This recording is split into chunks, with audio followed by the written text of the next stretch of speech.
Exercise number 5.1.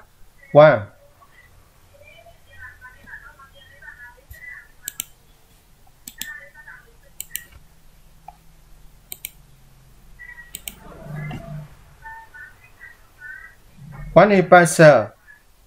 Karen the child 10 centimeter long. The 10 centimeter shade. The 10 meter centimeter mean no Karen yet she.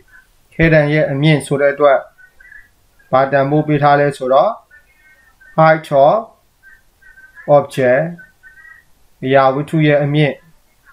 Think a dagger or bright. 10 centimeter. အရာဝတ္ထုတွေက real တွေဆိုတဲ့အတွက် plus နဲ့တွက်မယ်နော်မူလဝင်ရိုးရဲ့အပေါ်ကျမ်းမှာရှိတဲ့အတွက် plus နဲ့တွက်မယ် is place ထားလိုက်တယ် vertically down လိုက်ထားလိုက်တယ် then 100 cm from a length မှန်ဘလူးမှ100 cm กว่าဝေးမှာထားလိုက်တယ်ဒါဆိုရင်100 cm ကခဲတံနဲ့မှန်ဘလူးရဲ့အကွာဝေးခဲတံဆိုတာ object နဲ့ length ရဲ့အကွာဝေးဆိုတဲ့အတွက်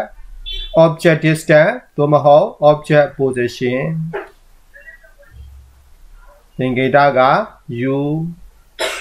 100 cm သူလည်းပဲအရာဝတ္ထုကအစစ် real ဆိုတဲ့အတွက်လက္ခဏာ plus နဲ့တွက်မယ် focal length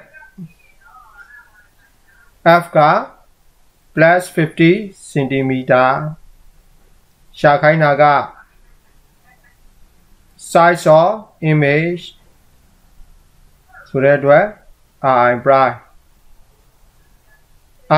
သိဖို့ရန်အတွက် U သိရမယ် V သိရမယ်တနည်းအားဖြင့် magnification သိရမယ်ပေါ့နော်ကဲ U ရဲ့ F ရဲ့သိတယ်ဆိုတဲ့အတွက် V ကိုရှာလို့ရပြီby length formula 1 by u plus 1 by v equal to 1 by f u က plus 100 v ရရှာမယ် focal length က plus 50 ရွှေ့လိုက်တော့ 1 by v equal to 1 by 50 minus 1 by 100 1 by v ပုံပိုင်းခြေဟာ100 50ဆိုတဲ့အတွက်2နဲ့မြောက်မယ်100ဆိုတဲ့အတွက်1နဲ့မြောက်မယ်1 by 100ချက်ချေကမြောက်တော့ v equal to 100 cm v တန်မို့ပေါင်းနဲ့ထွက်တဲ့အတွက် real image ပုံရိပ်စစ်ဒါမို့ v ဆိုတာ image နဲ့ length ရဲ့အကွာအဝေးဆိုတဲ့အတွက်The image is 100 cm from the lens. ကဲသူလိုချင်တာ v တန်ဖို့မဟုတ်ဘူး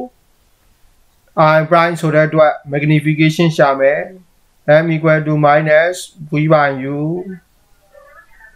magnification ဟာ I prime by o prime equal to minus v by uဒါကြောင့်မို့ရွှေ့လိုက်မယ်